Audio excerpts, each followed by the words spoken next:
Hi എല്ലാവർക്കും പുതിയ വീഡിയോയിലേക്ക് സ്വാഗതം. അപ്പോൾ ഇന്നത്തെ നമ്മൾ വർക്ക് ആൾട്ടോ 800 കേട്ടോ. അത് വണ്ടി സ്റ്റാർട്ട് ചെയ്ത് പോകുന്ന സമയത്ത് ഒരു സൗണ്ട്, ഒരു കിലി കിലി കിലി സൗണ്ട്, ജർക്കിൻ്റെ സമയത്ത് കൂടുതൽ ലോഡ് വരുന്ന സമയത്ത് ജർക്കിൻ്റെ സമയത്ത് സൗണ്ട് കിലി കിലി കിലി കിലി ചെയ്യുന്നു. അപ്പോൾ സൗണ്ട് ചെക്ക് ചെയ്ത് നോക്കിയ സമയത്ത് സൈലൻസിൻ്റെ ഒന്ന് സൈലൻസിങ്ങനെ വിറയ്ക്കുന്ന സൗണ്ട് ആയിട്ടോ. അപ്പോൾ ഇത് കൊട്ടുമ്പോൾ ഇല്ല, ഇവിടെ കൊട്ടുമ്പോൾ സൗണ്ട് നോക്കണുണ്ടോ, ഇതുണ്ടോ, ഇതിനകത്ത് എന്തോ പൊട്ടിക്കിടക്കുന്നുണ്ട്, അതിങ്ങനെ കടന്ന് ഇളകുകയാണ്, അതാണ് ആ സൗണ്ട് വരുന്നത്, അതുകൊണ്ടാണ് സൗണ്ട്. അപ്പം ഇനി ഇത് ചെയ്യാനുള്ളത് ഒന്നെങ്കിൽ സൈലൻസർ മാറ്റുക, അല്ലാന്നുണ്ടെങ്കിൽ ഇതേപോലെ കട്ട് ചെയ്ത് മുന്നേ ഇതേപോലെ കട്ട് ചെയ്തിട്ടുണ്ട് കേട്ടോ. ഇതേപോലെ കട്ട് ചെയ്തിട്ട് അതിൻ്റെ ഉള്ളിൽ നിന്ന് ആ പൊട്ടിക്കിടക്കണ മെറ്റൽ പീസുകൾ കളഞ്ഞിട്ട് രണ്ടാമത് അടച്ച് വെൽഡ് ചെയ്ത് കൊടുക്കുക കേട്ടോ.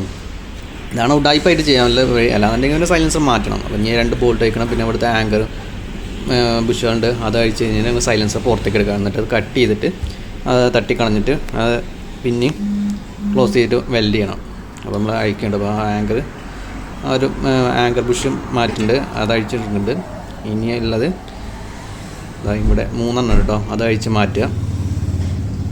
അതിന് ശേഷം അപ്പോൾ 4 ബോൾട്ട് അഴിക്കാം കേട്ടോ. ആ 2 ബോൾട്ട് അഴിച്ച് നമുക്ക് സൈലൻസ് താഴത്തേക്ക് എടുക്കാൻ പറ്റും.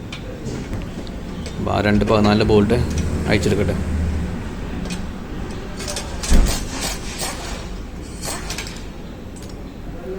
ഓക്കെ, അപ്പോൾ അത് അഴിച്ചിട്ടുണ്ട്. ഇനി ഇതാ സൈലൻസ് താഴത്തേക്ക് എടുക്കാം കേട്ടോ. സൈലൻസ് എടുത്തിട്ടുണ്ട്, ഞാൻ കാണിച്ചു തരാം. സൗണ്ട് ഒന്നുകൂടി കേൾപ്പിച്ചു തരാം, കണ്ടോ. അപ്പോൾ സൈലൻസർ നമ്മൾ കട്ട് ചെയ്തിട്ടുണ്ടോ, കട്ട് ചെയ്തിട്ട് അതിൻ്റെ ഉള്ളത്തെ മെറ്റൽ ഭാഗങ്ങൾ എടുത്തിട്ട് ഞാൻ കാണിച്ചു തരാം ഏതാണ് ആ സാധനം കേട്ടോ. ഇതാ ഈ ഒരു പീസാണ് അതിൻ്റെ ഉള്ളിൽ വന്ന് കിടികിടി കിടികിടി പറഞ്ഞുകൊണ്ടിരിക്കുന്നത്. ഇനി 2ാമത് വെൽഡ് ചെയ്ത് കയറ്റണം കേട്ടോ.